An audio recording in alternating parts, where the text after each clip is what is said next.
আপনি তো ভাইয়া গানও গাইতে পারেন, তো শিল্পী, পার্মানেন্ট শিল্পী কেন হয়ে উঠছেন না, একটু জানতে চাই আসলে। আচ্ছা, মানে আমি মানে শিল্পী কেন মানে হই নাই। মানে একদম পার্মানেন্টলি প্রফেশনালি। আচ্ছা, একবার এক মঞ্চে আমি গান করছি।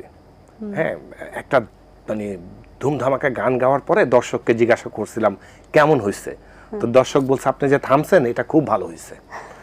এরপর না, এরপর আমি আশা ছাড়ি নাই। বাসায় আমি হারমোনিয়াম নিয়ে প্র্যাকটিস করতাম। তো আমার মা আমাকে বলতেছিল যে বাহ, তুই বাসায় কেন, তুই তো এটিএন বাংলার সাথে ভালো সম্পর্ক, তুই টিভিতে গান কর। আমি বলছি মা, তোমার কাছে আমার গান এত ভালো লাগছে? বলছে না, অন্তত তখন বন্ধ করে দিতে পারো। এই জন্য আমি গানটাকে প্রফেশনালি নিচ্ছি না। বেশ মজার, বেশ মজার। আচ্ছা ভাই, আপনি তো একজন নৃত্য পরিচালকও। কবে বুঝতে পেরেছেন যে আপনি আসলে আপনার লাইফের শুরুটা আসলে কোনটা দিয়ে হয়েছিল? যে অনেকের আসলে কনফিউশন থাকে যে আসলে আপনি কমেডিয়ান দিয়ে শুরু নাকি আসলে নৃত্যটাকে আপনি ফার্স্টে আপনার লাইফে এনেছিলেন, কোনটা দিয়ে আসলে? Very good question. আমার জীবনে আমার শুরুটা হচ্ছে অ্যাক্টিং দিয়ে। আমি 1997 সাল থেকে মঞ্চে নাটক করি।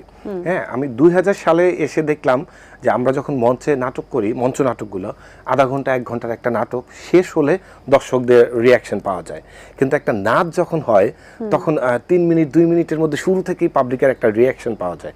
তা আমার রিয়াকশনটা দরকার, পাবলিকের মানে কাছে যাইতে হবে, আধা ঘন্টা পর না, সাথে সাথে। এই জন্য আমি নাচ শেখা শুরু করলাম। হ্যাঁ, নাচ শিখতে শিখতে আমি 2-4 বছর নাচ শেখার পরে ফিল্ম থেকে, বাংলাদেশ চলচ্চিত্র থেকে আমাকে অ্যাজ এ কোরিওগ্রাফার হিসাবে অফার করলো, কাজ করলাম। এবং আমার জীবনের ফার্স্ট কাজটাই আমার খুব বাংলাদেশের সুপারস্টার মেগা স্টার শাকিব খানের সাথে করা হয়েছিল। এইভাবে আমার শুরুটা হচ্ছে নাটক অভিনয় দিয়ে, এরপর নাচ। আচ্ছা ভাই, আমাদের এখানে ইন্ডাস্ট্রিতে সব সেক্টরে কিন্তু সমান ভ্যালু আসলে নেই। যেমন হচ্ছে আমরা দেখি যে হিরোর যে একটা স্বাভাবিকভাবে হিরোর একটা ডিমান্ড থাকবে সেভাবে, ওই হিসাবে কিন্তু ভিলেনের একটা সময় কিন্তু ওই প্রায়োরিটিটা ছিল না। কিন্তু এখন আবার ইন্ডাস্ট্রি চেঞ্জ হওয়ার কারণে এখন কিন্তু হিরো ভিলেন হচ্ছে এবং ভিলেনের একটা আলাদা প্রায়োরিটিস জোন তৈরি হয়েছে। স্ট্যান্ডার্ড কমেডিয়ানের যে বিষয়টা, এটা একটা সময় মানুষ বুঝতেন না এবং এখন মানুষ বোঝা শুরু করেছেন। এবং এই যে কৌতুক যে একটা আর্ট, এবং কৌতুক ছাড়া যে এই হাস্যোজ্জ্বল আসলে একটা এনভায়রনমেন্ট ছাড়া যে আসলে কোনো কিছু খুব একটা প্রাণবন্ত হয় না, জমে না, সেটার কিন্তু একটা উদাহরণ মানুষ পেয়েছে বা মানুষ সেটা এখন বুঝে।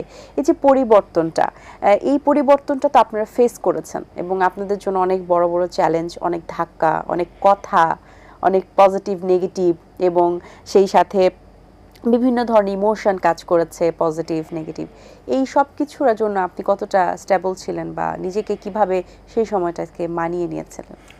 আমি হচ্ছি ওই আর্টিস্ট, মানে সাদা কালোর যুগেরও আর্টিস্ট, আমি রঙিন যুগেরও আর্টিস্ট।